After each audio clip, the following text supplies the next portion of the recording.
प्यारे बच्चों, दिव्य दृष्टि के इस ऑनलाइन प्लेटफॉर्म पर आप सभी का एक बार फिर से बेटा हार्दिक स्वागत है। तो जैसा कि आपको स्लाइड पे विजिबल है, हमने लास्ट क्लास में मॉडर्न सेल थ्योरी तक बात कर ली थी। और बेटा आज हम लोग स्टार्टिंग करने वाले हैं टाइप्स ऑफ सेल से या फिर कोशिका के प्रकार से। तो देखो, मेनली हमने संरचना या फंक्शन के आधार पर कोशिका को दो पार्ट में डिवाइड किया है, जिसमें सबसे फर्स्ट पार्ट क्या होगा बेटा? प्रो कैरियोटिक सेल्स, और सेकंड होगा आपका यू कैरियोटिक सेल्स। ये आपके सेल के मेनली दो टाइप होंगे, ठीक है बेटा।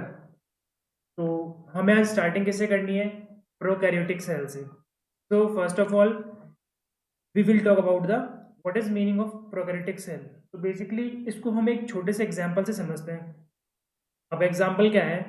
जो आपके एंशियंट टाइम के, मतलब ओल्ड टाइम के जो आपके घर थे, हाउसेस थे, वहां आपने सबने सुना होगा। तो एक टाइम था जब घरों में मेन गेट या फिर किसी रूम के गेट नहीं हुआ करते थे, ठीक है। और जो एक आज का टाइम है, यहाँ आपके हर रूम में गेट है। इट मीन्स ऐसी कहानी कहाँ थी? फिर कुछ ऐसी ही कहानी थी आपके सेल में या कोशिका में। तो देखो बेटा, अगर हम कहते हैं ये आपका सेल का एक डायग्राम है, ठीक है, और ये भी एक आपकी सेकंड सेल का डायग्राम है, ठीक है। तो देखो, ये आपकी जो सेल है, इसके बिल्कुल सेंटर में क्या होगा? केंद्रक या न्यूक्लियस। यहाँ बिल्कुल बेटा सेंटर में क्या होगा? केंद्रक या न्यूक्लियस होगा।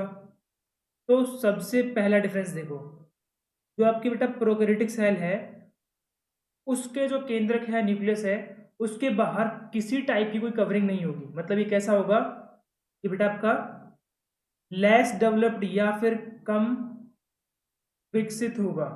कैसा होगा आपका? अल्प विकसित केंद्रक।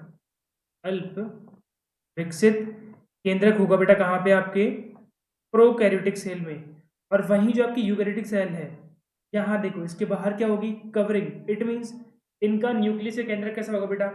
ये होगा पूर्ण विकसित, कंप्लीटली डेवलप्ड न्यूक्लियस यहाँ पे आपका होने वाला है, ठीक है। आई होप आपको अभी विजिबल नहीं होगा। Let me move this that आपको इजीली विजिबल हो सके, ठीक है बेटा। तो देखो, ये आपको दिख गया होगा यहाँ पे ना, जो हमने यहाँ लिखा है, देखो ये बेटा आपका कैसा है? कंप्लीटली डेवलप या फिर पूर्ण विकसित है, ठीक है। सबसे पहला डिफरेंस तो आपका ये हो गया, ठीक है बेटा। इसको हम स्लाइटली अप साइड में, तो बेटा हम अगर कंप्लीटली अप साइड में इसको मूव करते हैं, ठीक है बेटा। तो ये देखो आपका, आई होप आपको ये चीज अभी विजिबल होगी, ठीक है। तो देखो तो हमने यहाँ से मेन चीज क्या सीखी कि सर जो प्रोकैरियोटिक सेल्स है, या जिसको हम कह सकते हैं ओल्ड मॉडल है, उनमें खास बात क्या है? यहाँ पे आपकी जो केंद्रक है, उनमें किसी टाइप का कोई भी कंप्लीट डेवलपमेंट नहीं है।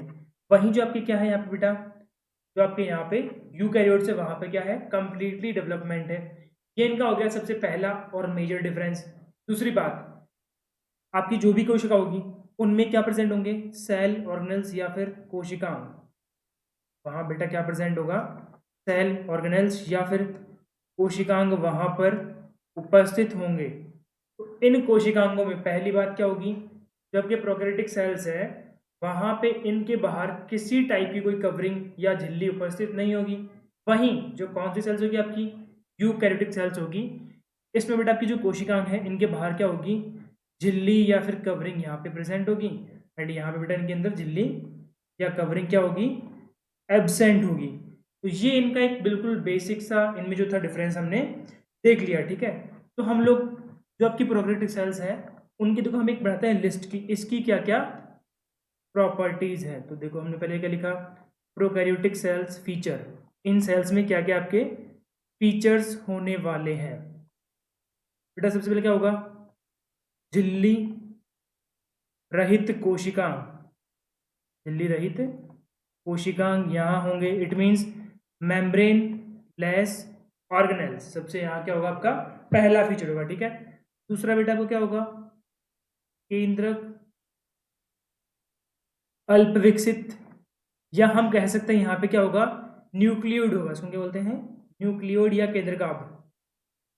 यहाँ पे कौन सी संरचना होगी बेटा आपकी, केंद्रगाभ या फिर न्यूक्लियोइड नाम की संरचना होगी, ठीक है। ये आपके दो फीचर हो गए, ठीक है। तीसरा देखो, इनकी तीसरी प्रॉपर्टी क्या है, तीव्र गति से विभाजन, तीव्र गति से विभाजन। इट मीन्स इनका जो आपका डिवीजन होगा कैसा होगा बेटा, रैपिडली होगा, रैपिडली ये डिवीजन होने वाला है। अच्छा, इसके पीछे सर क्या रीजन है, तो देखो अगर मान लो हम लोग बात करें कि आपका एक ह्यूमन बीइंग है, या आपका एक ह्यूमन बीइंग है, ठीक है। इसकी हमने मानी कि एवरेज लाइफ है इसकी 80 ईयर्स, बेटा कितनी है, 80 साल है, ठीक है। तो 80 साल में इसको पूरे फंक्शंस पूरे काम करने हैं, ठीक है। वहीं हमने क्या लिया, आपका प्रोकैरियोट लिया, जिसकी आप मान लो कि सर इसकी उम्र कितनी है, 10 डेज, इसका लाइफ साइकिल कितना है, 10 दिन का है, ठीक है। तो इसको इन्हीं 10 दिन में सारे फंक्शंस परफॉर्म करने, इसको सारे काम करने हैं। तो इट मीन्स ये जल्दी जल्दी बड़ा होगा, इसकी ग्रोथ रैपिडली होगी, फास्टली होगी, इससे जो नए संतति बनेगी वो फटाफट बनेगी। तो इसमें क्या है, सारी प्रोसेस होगी जल्दी, कैसी होगी, फास्टली होगी। तो हम कह सकते हैं इसमें विभाजन कैसा होगा बेटा, बहुत रैपिडली, बहुत ज़्यादा फास्टली होगा, ठीक है। अच्छा सर देखो, हमने सारी बात तो कर ली कि प्रोकैरियोट्स के जो है मेन मेन फीचर्स क्या है, बट हम यहाँ क्या चीज़ बताना भूल गए आपको कि सर इसमें एग्जाम्पल क्या होंगे, इसमें हम कौन कौन से जीवों को रखने वाले हैं, इंक्लूड करने वाले हैं। तो देखो आपके जितने भी क्या हैं, मोनेरा किंगडम के जितने भी ऑर्गेनिजम्स या प्राणी है, वो बेटा किस में आएंगे आपके वो आएंगे किसमें, आपके प्रोकैरियोटिक सेल में। वो किसमें आएंगे, प्रोकैरियोटिक सेल में। इट मीन्स जो आपका मोनेरा किंगडम है, वहां हमने सभी एक कोशिकीय प्रोकैरियोट जीवों को रखा है, ठीक है बेटा। तो ये हमने, इट मीन्स यहाँ पे एक कोशिकीय प्रोकैरियोटिक, एक कोशिकीय प्रोकैरियोटिक जीवों को हमने यहाँ पे रखा है। आई होप आपको ये बात बिल्कुल अच्छे से समझ में आ गई होगी कि सर यहाँ हमने किस किस को इंक्लूड किया है, सम्मिलित किया है, ठीक है। तो अब हम चलते हैं किसे बेटा, अब हम चलते हैं अपने अगली स्लाइड पे, और यहाँ हमें क्या पढ़ना है, इसे जो आपकी प्रोकैरियोटिक सेल है उसकी स्ट्रक्चर कैसी होगी। तो हम यहाँ क्या पढ़ेंगे, structure of prokaryotic cell, structure of prokaryotic cell या प्रोकैरियोटिक कोशिका की संरचना। तो देखो हम लोग पहले स्टार्टिंग कहाँ से करने वाले हैं कि इस कोशिका के आवरण, इसकी बेटा इसके कौन कौन से आवरण होंगे। तो देखो मेनली जो आपकी प्रोकैरियोटिक सेल है उसके 3 आवरण होंगे। ये मानो आपकी क्या है, ये हमने मानी सर ये आपकी क्या होगी, एक प्रोकैरियोटिक सेल है, ठीक है। तो इसमें सबसे बाहर एक कवरिंग होगी जिसका नाम क्या होगा, ग्लाइको कैलिक्स। फिर होगी किसके अंदर की तरफ हो बेटा इसको हम लोग क्या बोलने वाले हैं, सेल वॉल या कोशिका भित्ति। इसको हम बेटा क्या बोलेंगे, कोशिका भित्ति। और एक होगी सबसे इनरमोस्ट अंदर की तरफ, इसको बेटा हम क्या बोलेंगे, सेल मेम्ब्रेन या प्लाज्मा मेम्ब्रेन। इसको हम हिंदी में क्या बोलते हैं बेटा, कोशिका झिल्ली। इसके बेटा 2-3 नाम और हैं, जैसे कि SPM, इसका दूसरा नाम क्या होगा, SPM, it means semi permeable बोल दो, या फिर कब बोल दो, selectively permeable membrane, selectively permeable membrane या फिर सेमी परमिएबल मेम्ब्रेन। ये भी इसका नाम है बेटा आपका, आपकी जो कोशिका झिल्ली है ये भी उसी के नाम है, ठीक है। तो यहाँ तक देखो हमने बात कर ली कि आपकी जो भी एक प्रोकैरियोटिक कोशिका है उसमें मेनली कितनी कवरिंग होगी बेटा, यहाँ पे मेनली 3 कवरिंग होगी। जो सबसे बाहर या आउटरमोस्ट कवरिंग है उसका हमने नाम क्या दिया, ग्लाइकोकैलिक्स। फिर जो इसके जस्ट इनसाइड होगी, अंदर की तरफ होगी, उसका हमने नाम क्या दिया है, सेल वॉल या कोशिका भित्ति। और फिर एक जो सबसे इनसाइड है, अंदर की तरफ है बेटा, उसको हमने क्या नाम दिया है, प्लाज्मा सेल या कोशिका झिल्ली नाम दिया, ठीक है। जहां पे आपकी कोशिका झिल्ली के 3-4 नाम है। पहले तो क्या होगा, कोशिका झिल्ली, plasma membrane, cell membrane, selectively permeable membrane, और एक बेटा लास्ट वाला नाम क्या है, सेमी परमिएबल मेम्ब्रेन। ये सब आपके किसके नाम है, कोशिका झिल्ली के नाम है। अब देखो बेटा हमें स्टार्टिंग कहाँ से करनी है, हमें सबसे पहले समझना है बेटा किसको, हम लोग सबसे पहले बात करने वाले हैं ग्लाइकोकैलिक्स की। ग्लाइकोकैलिक्स लेयर की हम लोग सबसे पहले बात करने वाले हैं। तो देखो इसके बारे में क्या बात करेंगे। देखो सर, पहले हम ये बात करेंगे कि ये जो आपकी ग्लाइकोकैलिक्स है ये किस किस से मिलके बनी है, इसके संगठन क्या क्या है, ठीक है।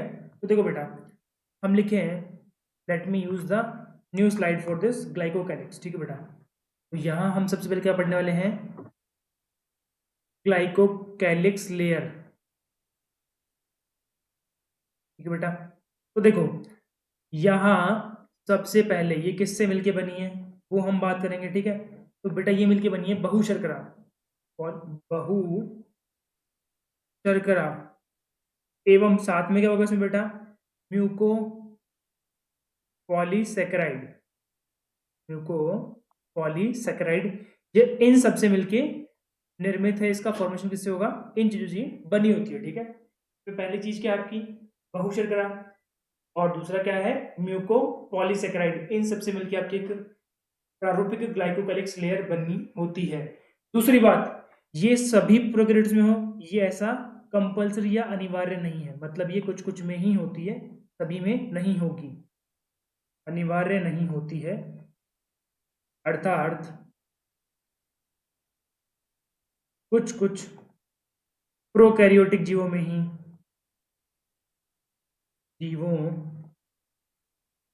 ही पाई जाती है, में ही पाई जाती है, ठीक है बेटा। ये सब में नहीं होगी, ये कुछ ही आपके प्रोकैरियोट्स में होगी, ठीक है। अब देखो ये भी क्या है बेटा, दो टाइप की, ये भी क्या है, दो प्रकार की होती है। तो हम कह सकते हैं जो आपकी ग्लाइकोकैलिक्स है ये दो टाइप की होगी बेटा। कितने टाइप की होगी, दो टाइप की होगी। सबसे पहले देखते हैं हम फर्स्ट वन, फिर देखते हैं सेकंड वन। तो फर्स्ट वन का क्या होगा, slime layer, the first one that is slime layer या स्लाइम परत। और आपका दूसरा क्या होगा बेटा, कैप्सूल का सेकंड पार्ट क्या होगा, कैप्सूल। तो ये आपके मेनली एक ग्लाइकोकैलिक्स लेयर के दो पार्ट है, पहला क्या है स्लाइम लेयर और दूसरा क्या है कैप्सूल, ठीक है। तो हम लोग अब सबसे पहले बात करेंगे इसकी बेटा कि स्लाइम लेयर क्या होता है, फिर आपका ग्लाइकोकैलिक्स क्या होगा, इन दोनों में क्या डिफरेंस होंगे ये हम देखेंगे, ठीक है। तो first of all we are going to talk about the slime layer और परत, स्लाइम लेयर, ठीक है बेटा। अब देखो पहली बात ये कैसी होगी, यह है पतली चिकनी, पतली चिकनी एवं लचीली होगी, एवं लचीली होती है, ठीक है। ये सीखे आपकी पहली प्रॉपर्टी है, थिक होगी पतली, सॉफ्ट होगी चिकनी, और कैसी होगी लचीली होगी, ये इसकी बेटा क्या है पहली प्रॉपर्टी है। दूसरी प्रॉपर्टी कि ये किस किस केमिकल से मिलके बनती है, वो आपको क्या होगा, muco polysaccharide, it is made up of muco polysaccharide से निर्मित होती है। मतलब ये किससे बनेगी बेटा, ये बनने वाली है किससे, आपके म्यूको पॉलीसेकेराइड से बनने वाली है, ठीक है। तो अब हम क्या देखेंगे कि सर ये बन तो गई, बट इसने क्या फंक्शंस किए, ये क्या काम आगे जाके करने वाली है, इसका इंपॉर्टेंस क्या है, ठीक है। तो अब हम देखेंगे functions of slime layer, slime परत के क्या क्या यहाँ पे कार्य होंगे। तो जो आपका सबसे पहला कार्य है वो तो क्या होगा बेटा, इसका बेसिक इसका पहला काम क्या होगा, संरक्षण या प्रोटेक्शन। इसका पहला काम क्या बेटा, संरक्षण, ठीक है। इसका पहला काम क्या होगा, संरक्षण। और इसका दूसरा फंक्शन क्या होगा, किसी भी कठोर सतह से, किसी भी कठोर सतह से चिपकने में सहायता, चिपकने में सहायता प्रदान करना। इट मीन्स देखो, अगर आपकी एक प्रोकैरियोटिक जीव है और उस जीव के सबसे आउटर मोस्ट कवरिंग क्या है आपकी ग्लाइकोकैलिक्स, ठीक है। तो अब ये क्या करें ये किसी दूसरे सब्सटेंस से चिपकना चाहेगा, उससे स्टिक होगा, तो यहाँ कौन हेल्प करेगा, आपकी स्लाइम लेयर, यहाँ आपकी कौन हेल्प करेगा बेटा, स्लाइम लेयर आपकी यहाँ पे हेल्प करेगा, ठीक है। और ये हमने क्या सीखा सर, हमने यहाँ पे बात कर ली किसकी, स्लाइम लेयर की कंप्लीट बात कर ली कि ये किससे मिलके बनता है, इसकी नेचर कैसी होगी और इसके फंक्शंस या कार्य क्या क्या होंगे। और अब हम बात करेंगे इसकी आपके सेकेंड लेयर की, इसका नाम क्या है बेटा आपका कैप्सूल। तो इसका बी पार्ट क्या होगा, कैप्सूल होगा। यहाँ भी हमको वही सेम बात करनी है कि इसकी नेचर कैसी होगी, ये किस किस चीज़ से मिलकर बनेगा और इसके फंक्शंस क्या क्या होंगे, आपके वही सेम 3 पॉइंट आपको यहाँ पढ़ने हैं। ठीक है, तो देखो पहली बात, ये कैसा होगा, ये लेयर होगी मोटी थिक होगी, साथ में कठोर होगी हार्ड होगी। ठीक है, ये इसकी पहली नेचर होगी। दूसरी, ये किस चीज़ से मिलके बनती है, बेटा ये बनेगी किससे, polysaccharide, polysaccharide and polypeptide, polypeptide से निर्मित होती है। ये किससे बनने वाली है, पॉलीसेकेराइड एंड पॉलीपेप्टाइड से मिलके बनने वाली है। ठीक है, तो देखो जो आपको पहला हमने क्या लिखा है वर्ड पॉलीसेकेराइड, ये तो बेटा आपका क्या है, एक शर्करा है। तो क्या है बेटा, टाइप ऑफ शर्करा और शुगर, सबका है शुगर है, शर्करा है। और जो हमने यहाँ सेकंड वर्ड यूज किया पॉलीपेप्टाइड, देखो इसको समझो। मैं आपको एक बात कहूँगा कि जो आपका प्रोटीन है वो क्या होगा, अमीनो अम्ल का पॉलीमर या बहुलक होगा। जैसे कि ये आपका एक अमीनो अम्ल है, ये आपका दूसरा अमीनो अम्ल है, ये आपका तीसरा अमीनो अम्ल है। तो ऐसे बहुत सारे अमीनो अम्ल मिलके एक लंबी चेन बनाएंगे जिसको हम लोग क्या बोल देंगे, प्रोटीन। तो जो दो अमीनो अम्ल के बीच में बंध बन रहा है, जो इनके बीच की बॉन्डिंग है, उस बॉन्ड को हम क्या बोलते हैं बेटा, polypeptide bond. Bonding between two consecutive amino acids, मतलब दो क्रमागत अमीनो अम्लों के मध्य होने वाले बंध को हम लोग क्या कहते हैं, पॉलीपेप्टाइड बंध कहते हैं। ठीक है, और जो आपका सबसे आउटर मोस्ट लेयर है जिसका नाम क्या है, ग्लाइकोकैलिक्स, इसका जो सेकंड पार्ट है कौन है, कैप्सूल, ये किससे मिलकर बनता है, एक तो पॉलीसेकेराइड से और एक आपका पॉलीपेप्टाइड से। ठीक है, अब हम देखेंगे कि सर इसके क्या क्या फंक्शंस, इसके क्या क्या कार्य होने वाले हैं, फंक्शंस या कार्य। वही सेम बात है, इसका जो सबसे बेसिक फंक्शन है वो क्या होगा, यांत्रिक एवं रासायनिक, यांत्रिक एवं रासायनिक, यांत्रिक एवं रासायनिक सहायता। देखो कैसे, मैं आपको समझाऊं। देखो ये मान लो आपका क्या है, ये आपकी है बेटा एक तो ग्लाइकोकैलिक्स लेयर है। ठीक है, अगर इस ग्लाइकोकैलिक्स लेयर पे, इस ग्लाइकोकैलिक्स लेयर पे एक दो बाहर एक ऐसे मोटी सी परत आ रही है इससे। ठीक है, तो ये तो आपका क्या होगा बेटा, ये तो आपका होगा कैप्सूल, क्योंकि यहाँ पे लिखा हुआ है, क्या लिखा हुआ है, कि कैसा होगा, कठोर होगा और मोटा होगा। कैसा होगा, देखो थिक लिखा हुआ है, थिक एंड हार्ड। तो ये जैसी है, दिस इज थिक या मोटी, ये है मोटी लेयर। इस पे इसको हम लोग क्या बोलने वाले हैं, कैप्सूल लेयर। और वहीं अगर इसके ऊपर एक ऐसी छोटी सी बिल्कुल डॉटेड फॉर्म में पतली सी लेयर हो, जो आपकी पतली सी लेयर हो, तो इसको हम लोग क्या बोलने वाले हैं बेटा, इसको हम बोलने वाले हैं क्या, आपका स्लाइम लेयर। हम बोलने वाले बेटा क्या, स्लाइम लेयर बोलने वाले हैं। ठीक है, अब अगर मैं आपसे एक चीज पूछूं कि आपको इन दोनों लेयर को एक समान बल से तोड़ना है, तो फिर आपने सेम फोर्स लगाया, बेटा पहले कौन सी टूटेगी, बताओ, देख कमेंट में बताओ कि सर पहले कौन सी टूटने वाली है।